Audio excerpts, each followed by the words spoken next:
Welcome back to Fox 43 AM Live. Join us now with Zan and Lisa here to talk about the latest exhibit coming to the Topeka and Shawnee County Public Library. Good morning, guys. Good morning. Thanks for having us.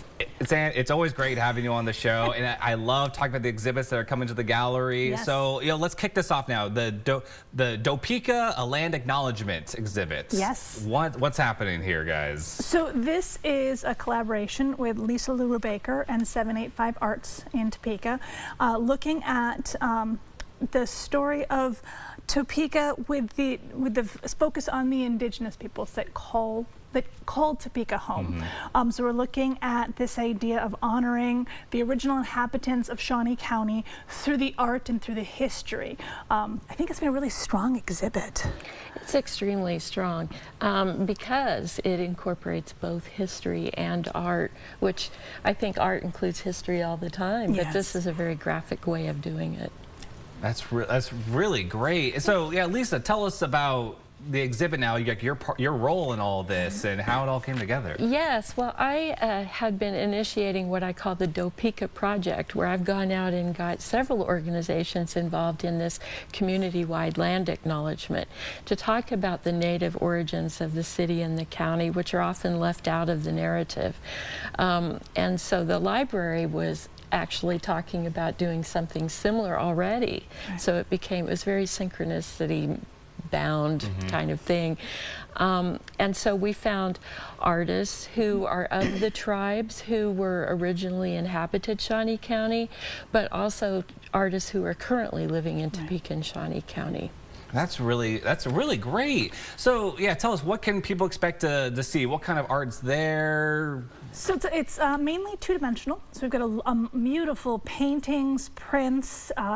We have a little bit of basketry as well. As you come in, you'll be greeted with this idea of what is a land acknowledgement, understanding this idea of what is land, where we live now, who lived here before, the idea of caring for the earth. As you move through the exhibit, there is actually an installation piece. It's a digital piece that you can walk in front of, and your silhouette becomes part of the experience.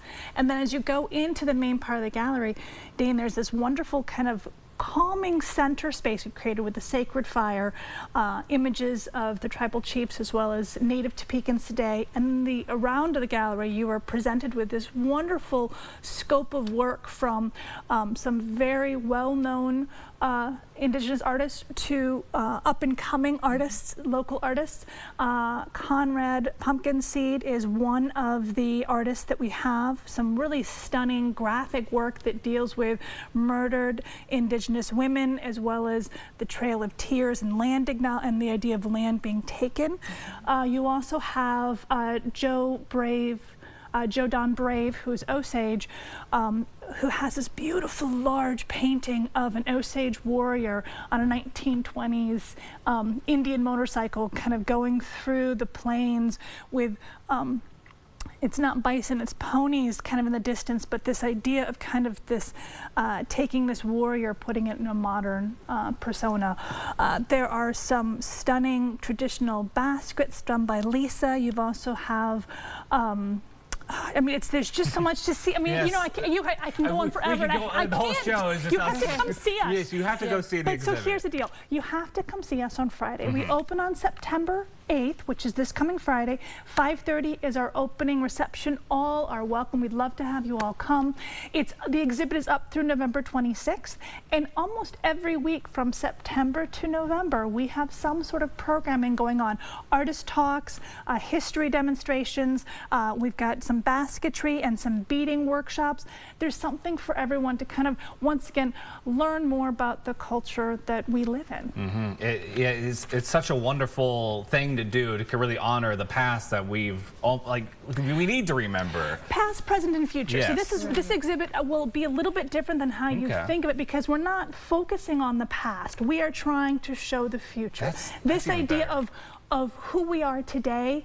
Our history plays a part in who we are and what we will become. And if we don't acknowledge the true history and just the history's plural, and then that helps us to become who we are. And that's what you see as you walk in. You're presented with the history, but you're also then presented with this wonderful contemporary voice of where we are today. So it's a contemporary voice. It's a forward-thinking voice. It's not stuck in the past where most exhibits tend to live. Oh, that's exciting. I think that's what I'm Yeah. definitely excited for that show. And Lisa, real fast, just 785 Arts. Tell us what's going on down there. Yes, we are a Department of the Interior certified art gallery, which means everything is authentic Native American by federally enrolled tribal citizens.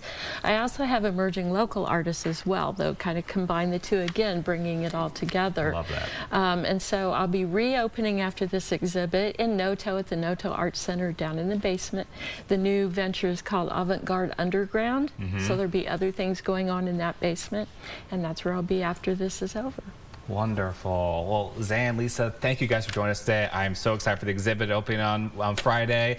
I think it's going to be great. Past, present, future, all wrapped up in one. Yes, sir. Great. Thank you guys so much. You're And of course, welcome. everybody, if you want to learn more, you can visit tscpl.org.